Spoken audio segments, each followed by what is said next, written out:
sí, ya les decía que sí, tiene uno que estar dispuesto y solamente Dios es el que hace lo que tiene que hacer con nosotros. Vamos directamente a lo que vinimos, ¿no? Ya oramos, ya glorificamos a Dios, ya le rendimos toda la gloria al Señor, al único, al que la merece, y ahora sí podemos entrar en materia. Y no sé si ustedes me recuerdan, yo lo sé, pero me recuerdan en dónde es que vamos, qué es lo que estamos haciendo aquí. Estamos en estudio bíblico y estamos estudiando a Efesios. Vamos en el capítulo 1. Y si recordamos un pilín así un poquito lo de atrás, podemos recordar algunas cosas, ¿no? Se me ocurre que hay algunos conceptos que ya se vieron, pero que es importante y Pablo insiste durante todo este capítulo acerca de esos conceptos, porque es necesario que queden confirmados en nosotros y en los que nos escuchan y en todos aquellos que aún teniendo dudas se ven obligados a confrontarse y necesariamente tienen que hacerlo con la palabra de Dios. Por ejemplo, en las 2 semanas anteriores se estaba hablando de la escogencia. Si Dios nos escoge o no nos escoge, ¿qué pasa con ello? También se tiene el concepto de presciencia, que es el conocimiento previo, el conocimiento anticipado que Dios tiene de nosotros. También hablamos del don de la salvación. Hablamos también, y por último, el pastor Andrés abordó y desarrolló muy claramente el concepto de adopción, ¿sí? Porque Dios nos adoptó como hijos suyos y nos habló de los privilegios que tenemos por ser adoptados como hijos suyos. Y profundizó en ello porque a veces nosotros como que menospreciamos un poco esa obra redentora que Dios ha tenido con nosotros y como que no le damos importancia y la verdad es que Pastor Andrés insistía muchísimo en que no debemos despreciar ese privilegio que tenemos de ser hijos, porque no solamente estamos como hijos de Dios heredando todas las riquezas de esa abundancia que tiene Dios para nosotros, sino también que somos coherederos con Cristo y tenemos en herencia la vida eterna. Y eso es importante y mucho más importante en la medida que nosotros nos apropiamos de ello. Y yo recordaba una historia que pasó con un familiar nuestro, así muy rápido. Mi mamá tenía una tía, se casó y ellos querían tener un hijo y duraron mucho tiempo buscando un hijo y no lo podían tener. Ya avanzada la edad, decidieron adoptar un niño y lo adoptaron, un niño que tenía muchas necesidades y lo hicieron como lo manda la ley, bajo la ley. Es decir, que este niño asumió todos los derechos de un hijo natural en la familia, pero además de eso era una familia muy acomodada, tenían sus negocios, es decir, que él iba a heredar todo lo que esta familia tenía. Y este niño comenzó a crecer, lo mandaron a la escuela, los papás tenían los deseos de que fuera hasta la universidad, pero el niño comenzó a desertar de la escuela, a no ir, y comenzó a rebelarse, y de pronto ya no quería ni ir a la casa, se perdía los fines de semana, y a medida que crecía, desaparecía más, hasta que un día definitivamente desapareció.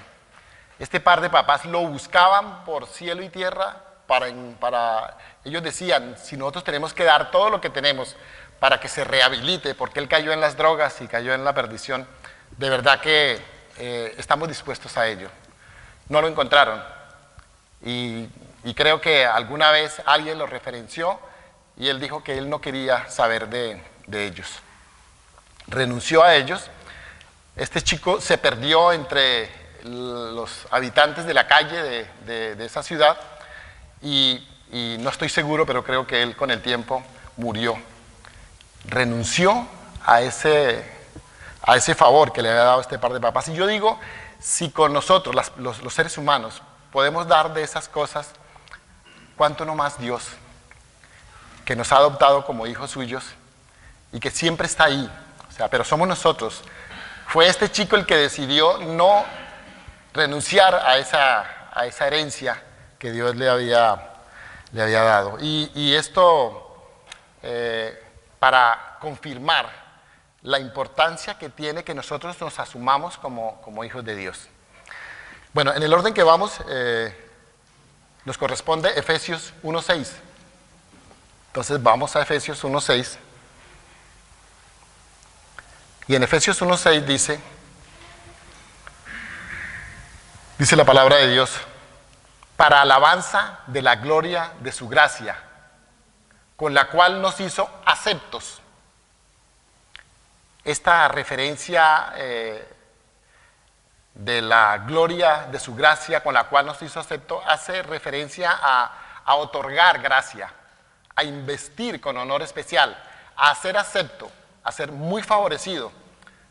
Yo diría, es esa gracia que nosotros no merecemos, pero que Dios ha querido dárnosla, porque le place, porque Él es soberano. El apóstol aquí lo que quiere expresar es que todo lo que ha hecho Dios, lo ha hecho Dios, no por mérito nuestro, no porque nosotros nos hayamos ganado por lo menos alguna condición especial para que Él diga, bueno, vale, a este sí, a este no. Y la verdad es que lo que significa esta expresión es que si Él nos acepta, si Él nos ha hecho aceptos en su amado Hijo Jesús, es la razón por la cual nosotros solo podemos darle la gloria a Él. Es el único que merece toda gloria y toda honra. No hay nadie más, solo Él, porque lo que ha hecho a Él no lo ha hecho nadie y no lo podemos hacer nosotros. Por lo menos en nuestras fuerzas, o por lo menos en las mías, yo no podría lograr que Dios por lo menos se fijara en mí, si fuera esa la dirección. Luego habla sobre la alabanza, la alabanza de su gracia. Este concepto de alabanza allí se relaciona con adoración. No, la alabanza no solamente es que podamos cantar, que podamos tocar instrumentos, sino que va mucho más allá y tiene que ver con la adoración. ¿Quién merece adoración? El que lo ha hecho todo por nosotros, el que nos creó, nos hizo, nos sostiene, nos mantiene, vive en nosotros y es ese Dios todopoderoso. Ese debería ser nuestra responsabilidad permanente, darle la gloria a Dios. Y ese debería ser nuestra alabanza permanente. Y ese debería ser nuestra única adoración. Nadie más merece la adoración. No la merece una iglesia en particular o un personaje en particular o alguien o el pastor. No, el único es Dios. Podríamos decir que el propósito de la vida de un cristiano es adorar a Dios. Es darle la gloria permanentemente a Él, al único, a Él. Por lo menos por mí, yo se la doy a Él. Y se la doy porque Él me rescató a mí. A mí me rescató. Y yo sé que así como me rescató a mí, a la mayoría de ustedes lo rescató. Pero ese es el plan con muchísimas personas, con muchísima gente, que es cómo ha llegado a transformar sus vidas, cómo ha llegado a hacer que su vida no sea la misma que tenía antes. Y nosotros hacemos un recorderis y generalmente con mi esposa siempre lo estamos diciendo, recordando un poco quiénes éramos antes y quiénes somos ahora y quién lo hizo. Porque un poco lo que enfatiza Pablo es eso, un poco la dirección de la carta a los Efesios, que estaba como una circular para las iglesias de Asia, era eso, era un poco que nosotros reconociéramos la obra maravillosa que Dios había hecho en nosotros. Esa obra redentora del cual nosotros más adelante vamos a hablar. Y vamos a hablar porque no podemos hablar de nosotros. O sea, cuando nosotros hablamos de lo que Dios ha hecho en nuestras vidas, de lo que Dios ha hecho en cada uno de nosotros, en nuestras familias, en nuestros hijos, qué ha hecho en mi hijo, en mi esposa, en mi esposo, pero también qué ha hecho en la iglesia. Esa es su obra. ¿Qué dice? Vamos a ir a la palabra de Dios y vamos a 1 de Pedro 4:11.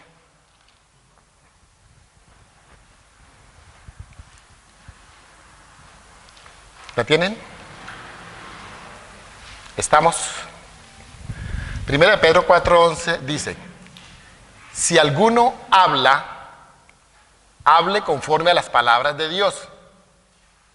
Si alguno ministra, ministre conforme al poder que Dios da, para que en todo sea glorificado por Jesucristo, a quien pertenece la gloria y el imperio por los siglos de los siglos. Amén. A nadie más le corresponde esta gloria, solamente a Dios a través de Jesucristo, que es el que realiza esa obra redentora. Hebreos 13:15, si quieren yo lo voy leyendo y los que anotan pueden sacar provecho anotando y después confrontándolo en casa, pero si lo encuentran rápido, Hebreos 13:15 dice: así que ofrezcamos siempre a Dios, por medio de Él, sacrificio de alabanza, es decir, fruto de los labios que confiesen su nombre. Cuando nosotros llegamos cada domingo, cada jueves aquí, a este espacio físico, que llamamos, que decimos que es el templo, entramos por esa puerta y decimos que entramos en acción de gracias y que le rendimos culto al único, al Dios de dioses, al Señor de señores, al Rey de reyes, y lo hacemos en acción de gracias. Y decimos cuáles son sus atributos y con ello le estamos rindiendo, pero también estamos glorificando su nombre. Y es de lo que podríamos y debemos y siempre es necesario hablar, si es que vamos a hablar. Dice que lo que Dios ha hecho en nosotros no se lo podemos atribuir a nadie. O sea, esta iglesia la hizo no un pastor, no un grupo, no. Esta iglesia es la obra de Dios y la hizo Dios. Esta familia que somos nosotros, la hizo Dios. No la hizo, nadie se puede atribuir y decir, es que esto es mío. Esta es mi iglesia como una posesión personal. No, hay otros que hablan de mi pastor, de mi iglesia, de mis cosas, de algo como personal, como si yo fuera, etcétera, etcétera, que sabemos que no corresponde. Pero yendo más allá, decimos nosotros, ese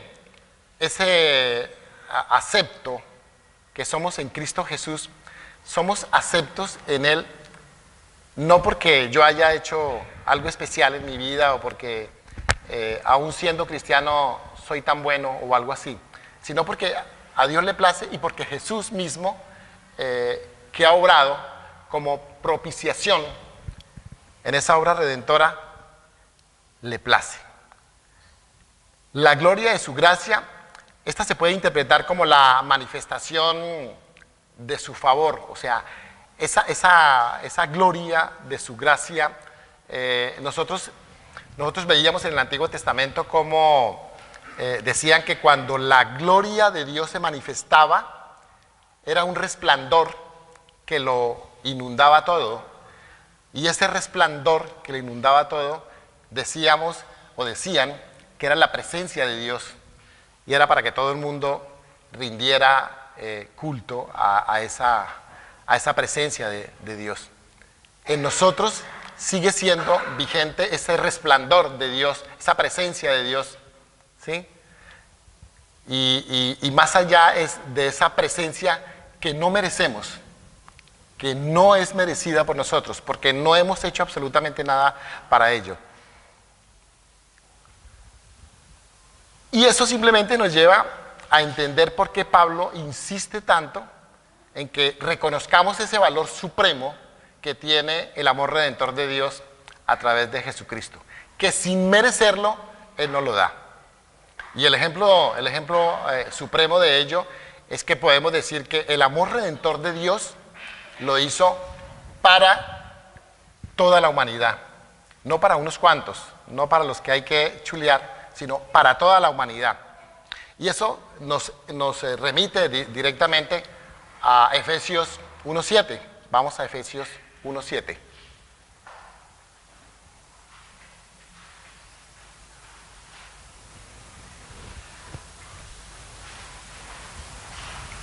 Ya lo tenemos.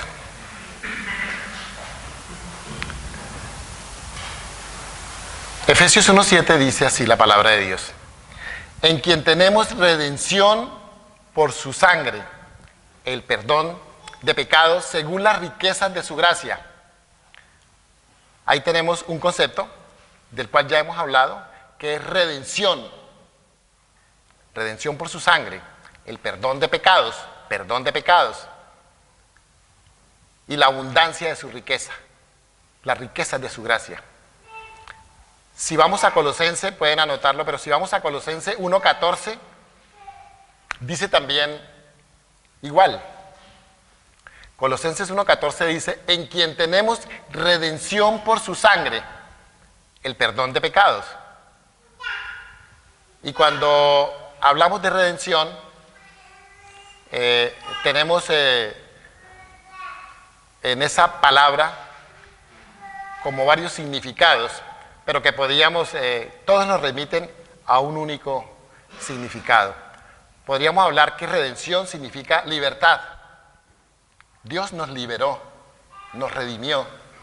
Significa salvación. Dios nos redimió, Dios nos salvó. Significa liquidación. O sea, se pagó y se definió algo, Dios nos redimió. Pero aquí hace referencia al rescate. Dios nos rescató. Redención, podríamos decir, es sinónimo de rescate. Dios nos rescató. Y ese rescate o esa redención la podemos encontrar en el Antiguo Testamento, inicialmente como anunciándolo para el pueblo de Israel, que luego nosotros recibimos esa redención y sabemos que también nos corresponde. En el Salmo 112, versículo 9, dice la palabra de Dios: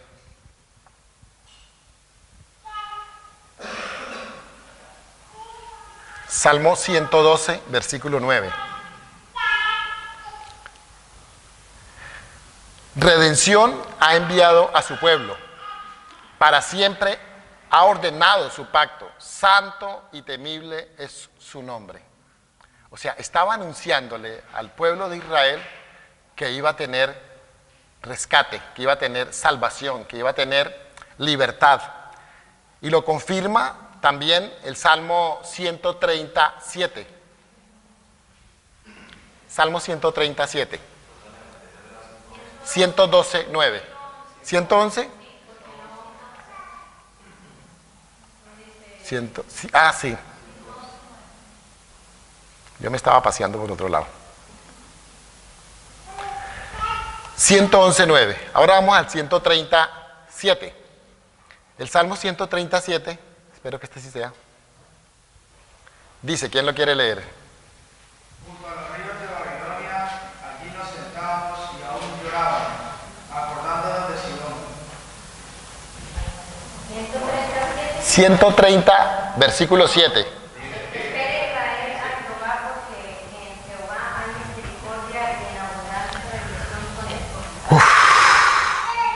Pensé que también.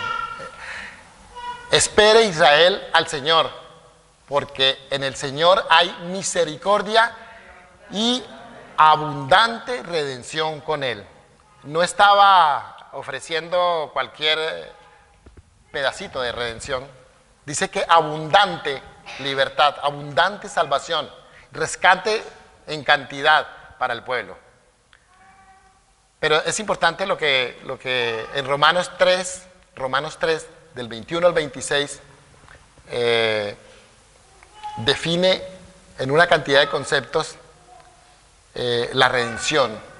Pero ¿cómo habla de redención? Romanos 3, del 21 al 26. La tenemos. Amén. Dice, pero ahora, aparte de la ley, se ha manifestado la justicia de Dios. Encontramos un concepto de justicia. Testificada por la ley y por los profetas. La justicia de Dios. Insiste, estamos hablando de la justicia de Dios, no de nuestra justicia, no la justicia en alguien especial. La justicia de Dios por medio de la fe en Jesucristo. Otro concepto ahí mismo, fe. Para algunos que creen en Él. Para todos los que creen en Él. Porque no hay diferencia. Dice así, yo pensé que era solamente, dice, porque no hay diferencia. Por cuanto todos pecaron y están destituidos de la gloria de Dios, siendo justificados gratuitamente por su gracia, mediante la redención que es en Cristo Jesús. La redención que es en Cristo Jesús, no en cualquier otro, no en caminar descalzo, de rodillas, subiendo yo no sé hasta dónde, dándonos, no, en Cristo Jesús, a quien Dios puso como propiciación por medio de la fe en su sangre, para manifestar su justicia a causa de haber pasado por alto en su paciencia los pecados pasados, con la mira de manifestar en este tiempo su justicia, a fin de que Él sea el justo y el que justifica al que es de la fe de Jesús. Es decir, está diciéndonos sencillamente que por nuestra justicia, por nuestros medios, por lo que podamos hacer, así nos paremos, decía alguien, en los pelos de las pestañas, no va a pasar nada en nosotros y esa obra redentora de Dios no va a llegar. Es a través de Jesucristo. Es a través de Jesucristo. Y vamos a entender por qué es a través de Jesucristo y qué necesitamos nosotros para que realmente esa obra redentora a través de Jesucristo llegue a nosotros. 1 Corintios 26 al 31.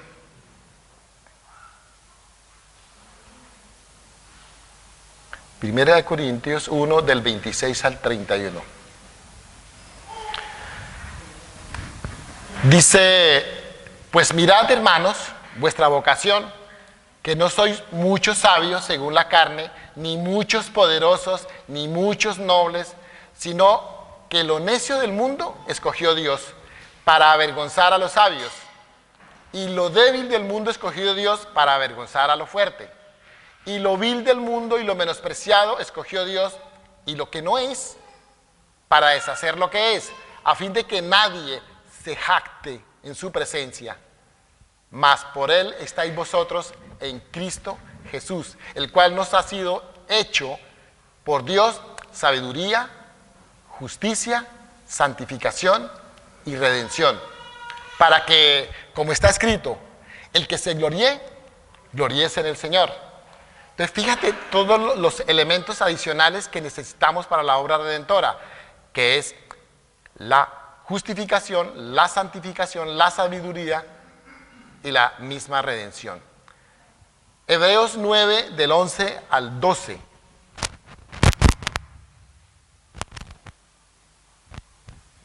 Hebreos 9 del 11 al 12.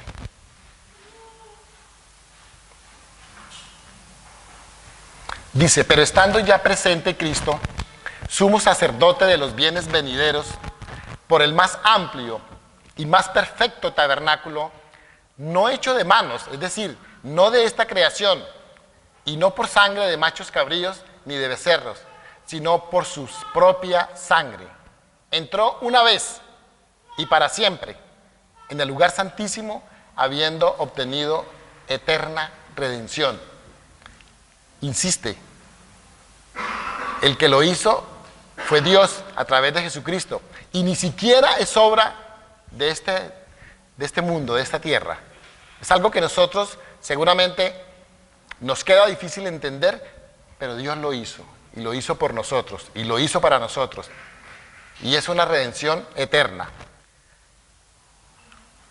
Cuando nosotros hablábamos, decíamos, ¿qué traduce redención? Yo me fui a no sé, es como una relación del concepto de redención en el momento, en la época, cuando existía la compraventa de esclavos en la plaza de mercado. Había un sitio donde se compraban y se vendían los esclavos, como el sitio donde se compra y se vende la carne, donde se compra y se vende las frutas. Allá había un espacio especial en la plaza, y ese ejercicio lo llamaban agorazo. Y el agorazo era la venta y compra de esclavos. La gente llegaba allá y quiero este esclavo, quiero este, se lo llevaba y lo utilizaba y lo hacía su esclavo, pero cuando seguramente se cansaba o quería negociarlo, pues volvía otra vez a la plaza y volvía y lo negociaba, y así era una venta permanente. Pero dice que dentro de ese mismo proceso, en ese mismo ejercicio, había otro proceso que también podríamos decir que va a ese mismo término o concepto de redención, el exagorazo. Y el exagorazo era la posibilidad de ir a comprar los esclavos, pero para liberarlos, no para hacerlos sus esclavos, no para revenderlos, sino yo lo compro y lo hago libre. Dice que Pablo, en algunos de los conceptos que define aquí, habla precisamente de que Dios nos compró a nosotros para liberarnos definitivamente, no para que anduviéramos como esclavos, sino para que estuviéramos libres. Y ese concepto lo vemos más adelante, pero ahora es eso.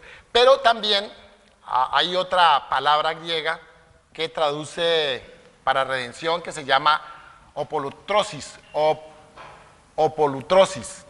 Y ese opolutrosis significa que ustedes, les decía que en esa compraventa de esclavos, la gente iba y compraba lo que costaba, no sé cuántos rupias, talentos, no sé, era moneda lo que se movía allí, ¿sí? Pero cuando Pablo hace referencia a este concepto de redención, aquí específicamente en el 1.7, que hace referencia a esa palabra apolutrosis, significa de que Dios nos compró no con dinero, no con pesetas, no con esto, nos compró con su propia sangre. Es decir, fue su vida la que hizo posible que nos redimiera. No me dio dinero, y Él nos compró para darnos absoluta libertad, no para dejarnos y mantenernos en la esclavitud, pero el costo fue su propia sangre. Ahora, la medida de ese valor, podríamos decirlo así, está en la expresión que dice según las riquezas de su gracia. La riqueza de su gracia es la abundancia de lo que Dios siempre ha tenido para con nosotros. Es lo que Dios nos ha dado a nosotros, abundantemente. Cuando hablábamos por allá de que dio de gracia, de redención abundantemente, es que no escatimó absolutamente nada para darlo absolutamente todo. A veces decimos, y se vuelve un cliché de nosotros, decir, es que derramó hasta la última gota de su sangre. Es decir, que no se perdió absolutamente nada y lo dio absolutamente todo. ¿Por qué? ¿Porque lo merecíamos? No. Simplemente porque Él lo quiso así, porque Él es soberano, ya habíamos dicho. No por nuestro mérito, porque allí no media nuestro mérito. Dios nos rescató, y Dios nos rescató a través de Jesús. Mateo 20, 28. Mateo 20, 28 dice: como el Hijo del Hombre no vino para ser servido, sino para servir y para dar su vida en rescate por muchos. el costo, el precio que Él puso para nuestro rescate fue su propia vida, su propia sangre. Y Pablo insiste en ello para que no pasemos por alto esa obra redentora que ha hecho. E insiste, y así hemos venido insistiendo durante el estudio. En 1 Timoteo 2, del 5 a 6.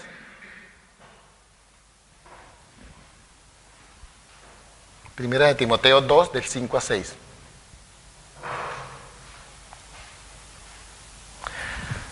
Dice la palabra de Dios: porque hay un solo Dios y un solo mediador entre Dios y los hombres, Jesucristo hombre, el cual se dio a sí mismo en rescate por todos. Exactamente. Jesucristo hombre, el cual se dio a sí mismo en rescate por todos, absolutamente por todos, de lo cual se dio testimonio a su debido tiempo. Siempre hemos recibido testimonio de lo que Dios ha hecho en nuestras vidas. Y esta semana hablábamos en el discipulado y era la pregunta: ¿usted puede, decía mi esposa, cerrar los ojos por un segundo y ponerse a pensar todo lo que Dios ha hecho en su vida, lo que Jesús, el rescate que pagó con su sangre, con su vida, para sacarnos de donde estábamos, de la inmundicia que vivíamos? Y la verdad es que ese es un poco el cuestionamiento que tenemos que hacernos nosotros.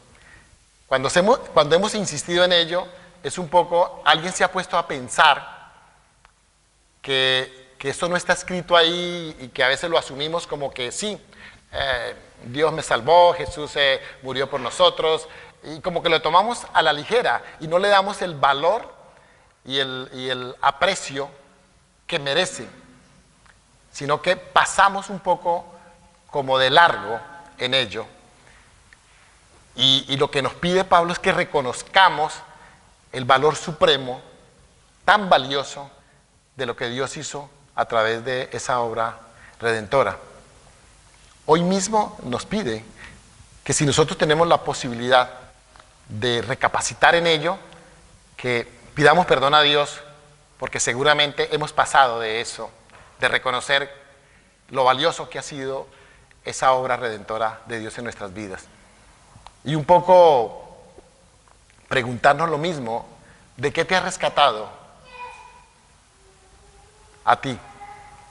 Si yo hago cuentas, Dios mío. Y eso es lo que nos hace a nosotros pensar que no en vano pudo haber muerto Jesús en una cruz por todos. No podemos entender que estemos pensando de que esa gran obra redentora de Dios para con toda la humanidad a través de Jesús solamente pudiera llegarle a unos cuantos. Eso nos lleva directamente al siguiente versículo de la Biblia, en Efesios 1:7.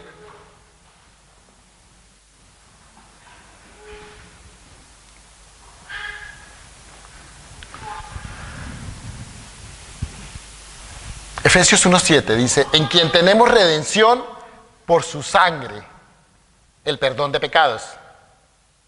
¿Sí está correcto? En quien tenemos redención por su sangre, el perdón de pecados. Entonces ya podemos tener la seguridad de que esa obra redentora era para el perdón de los pecados, porque estábamos muertos, y ese rescate era para que viniéramos a vida.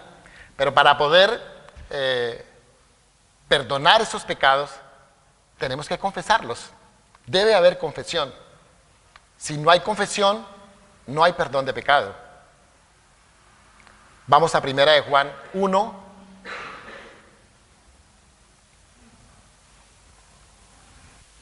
9 y 10 y 2, 1 y 2. Están seguidos. 1 de Juan 1, 9 y 10, y luego sigue 2, 1 y 2, 2. ¿Sí? ¿La tenemos? Dice que si confesamos nuestros pecados, Él es fiel y justo para perdonar nuestros pecados y limpiarnos de toda maldad. Si decimos que no hemos pecado, le hacemos a Él mentiroso, y su palabra no está en nosotros. Hijitos míos, estas cosas os escribo para que no pequéis. Nos está advirtiendo. Y ese hijitos míos es una ternura que no sé si nosotros alcanzamos a mirarlo. Hijitos míos, estas cosas os escribo para que no pequéis. Y si alguno hubiere pecado, abogado tenemos para con el Padre a Jesucristo el justo. Y Él es la propiciación por nuestros pecados. Y no solamente por los nuestros, sino también por los... ¿De quién? De todo el mundo. De todo el mundo. Insiste. Entonces debemos confesar nuestros pecados. Y es necesario que los confesemos. ¿A quiénes los confiesan ustedes? Yo recuerdo que yo nací en una familia de iglesia católica y yo no sé en qué momento yo tenía que ir a confesarme. No era muy usual que yo lo hiciera, pero me tocó preguntar y bueno, yo me voy a confesar. ¿Y qué digo? Dice, no, usted tiene que decir, acúseme Padre. Y dice, ¿de qué tiene que acusarlo? Pero es así, sí, tiene que decir, acúseme Padre. Yo llegué allá, una ventanilla, pum, pum, pum, y diga, algo así. Y yo comencé, acúseme Padre, que me quedé con las vueltas de la compra de la leche, que me puse rebelde, que no le hice caso a mi mamá, etcétera, etcétera. No sé cuántos dije, no eran muchos tampoco. No, mentiras, sí eran bastantes. Y el cura me dijo, tiene que rezar 2 Padres Nuestros, un Ave María, un Yo Pecador y un Credo. Los que son católicos saben de qué estoy hablando. Y yo comencé, Padre, yo no sé cuánto me demoré, pero eso fue rápido. No sé ni lo que dije, pero sé que lo recé como era porque no me interrumpió. Al final él me dijo, yo te absuelvo. Puedes ir en paz. Y yo me quedé ahí esperando y ya no había nadie y el otro, yo me fui. Hasta después, cuando llegué a Cristo fue que entendí que nadie absuelve. El único que absuelve es Dios. Vamos a Marcos 2:7.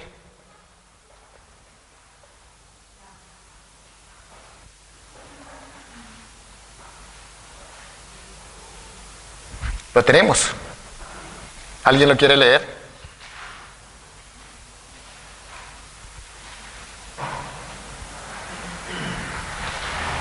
Marcos 2:7. ¿Por qué habla este así? Blasfemia dice, ¿quién puede perdonar pecados si no somos Dios? Y hace una pregunta y ahí mismo está la respuesta. ¿Quién puede perdonar pecados sino Dios? Es el único. Entonces, si es Él el que puede perdonar pecados, ¿ante quién vamos a confesarnos? Ante Dios. ¿Y cómo vamos? Humildemente a decirle a Dios, perdóname Señor, perdóname porque he pecado contra ti y he pecado contra todo. Es a Él al que debemos confesarle nuestros pecados. Ahora, una vez que nosotros confesamos nuestros pecados, ¿qué tiene que suceder? ¿Qué tiene que haber? Arrepentimiento. Es eso, arrepentimiento. Porque sin arrepentimiento no hay perdón de pecados. Si nosotros no nos arrepentimos, no hay perdón de pecados. Entonces, el arrepentimiento es como la esencia del proceso de confesión. O sea, algunos se quedan solamente con que, no, yo confesé mis pecados, pero además los confesé todos. Porque dijo, Señor, perdóname todos mis pecados. Y ese todos puede ser todos o puede ser nada. Dios lo sabe, Dios los conoce, pero a Él le gustaría que usted se lo dijera específicamente qué es, porque es usted el que sabe de qué te tiene que arrepentir. Dios lo sabe también, pero usted específicamente sabe de qué se tiene que arrepentir. Hechos 3, del 19 al 20.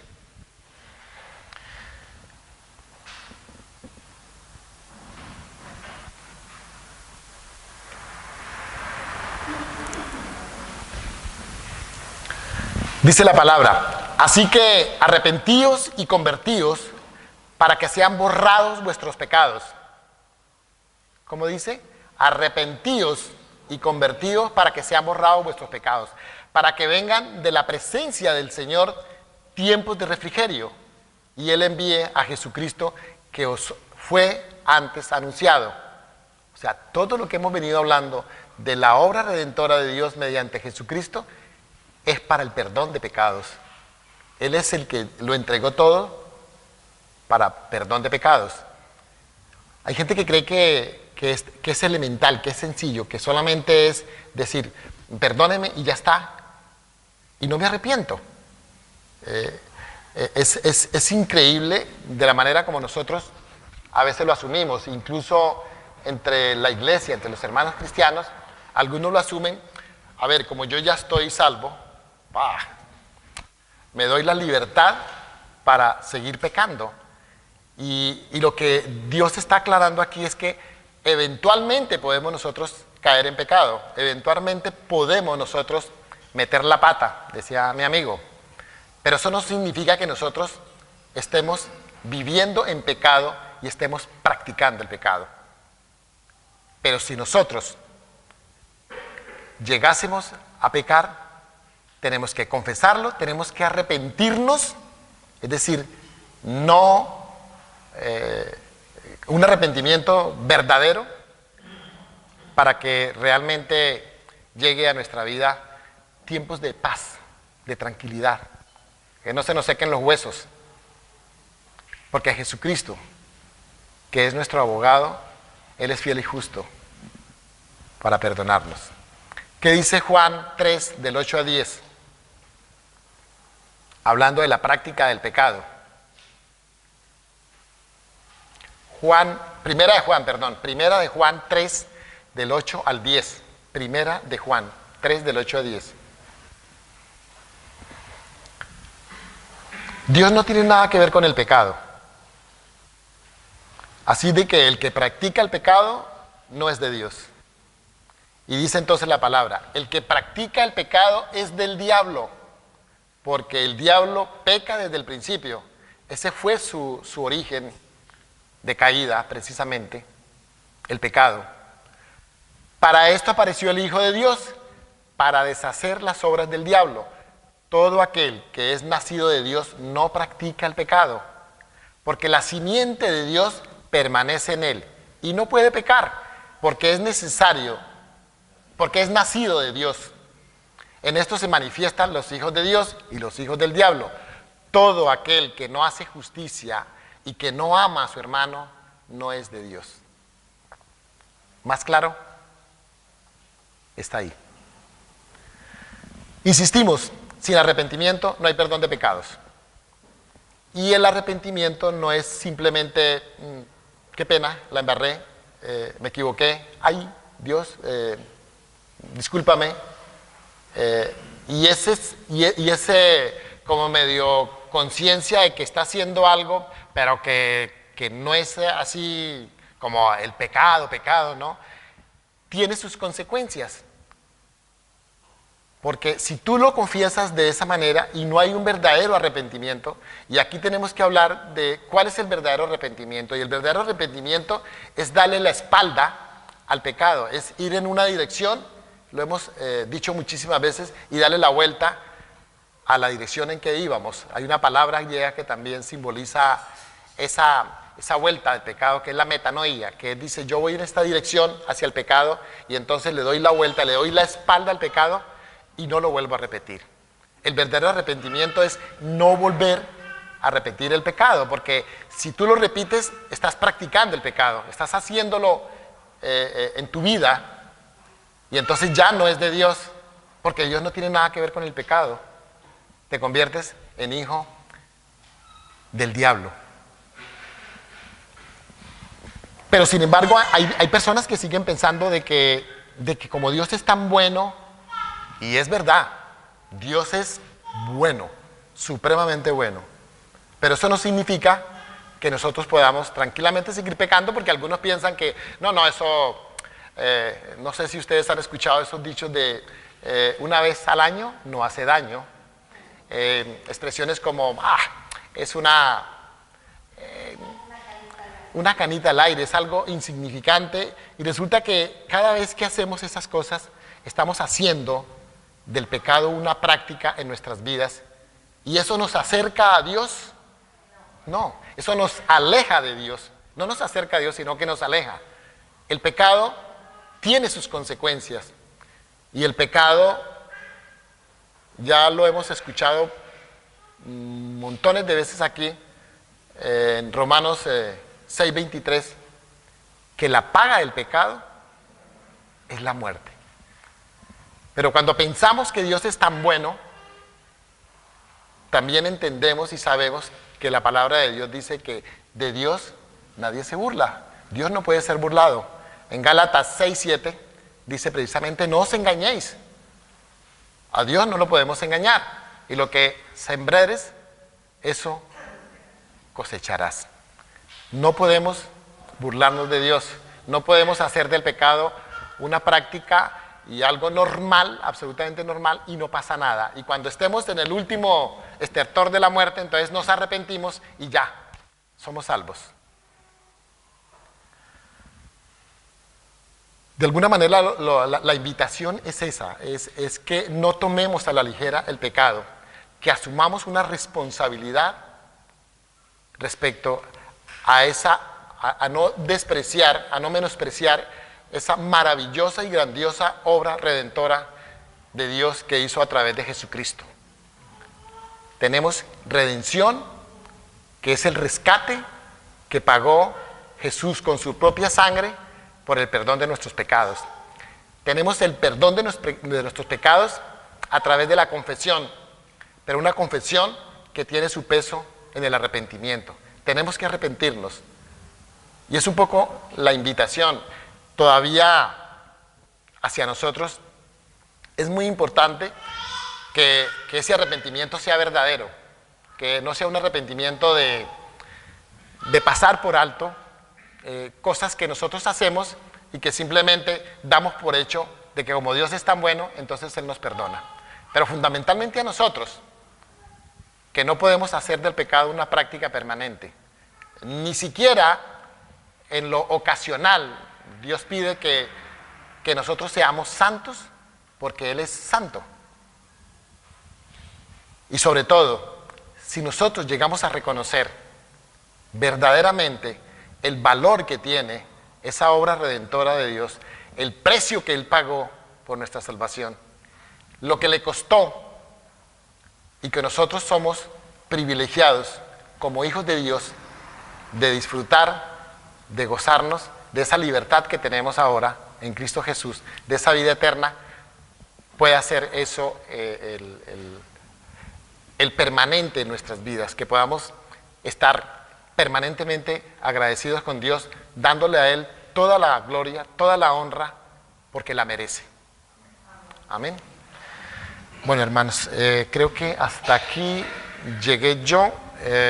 No alcanzó más, pero seguramente ya después el pastor profundizará en lo que sigue. Vamos a ponernos de pie y vamos a orar por este tiempo, a darle gracias a Dios. Si alguien quiere orar. Oscar, está bien.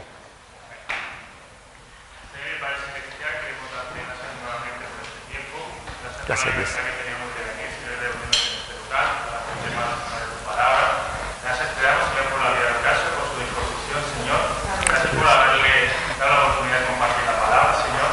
Señor Dios. En esta noche, Señor, ayúdanos a poner tu palabra por obra, ayúdanos a glorificar tu santo nombre, Señor, ya que sabemos que fuimos hechos para la alabanza y gloria tuya. Amén, Señor Dios. Ayúdanos a hacer testimonio, hacer luz, Señor, y a llevar tu nombre en alto, Padre. Llevarnos tu paz, tu bendición allá donde vayamos, en el nombre de Jesús. Amén. Amén. Muchas gracias. Un abrazo.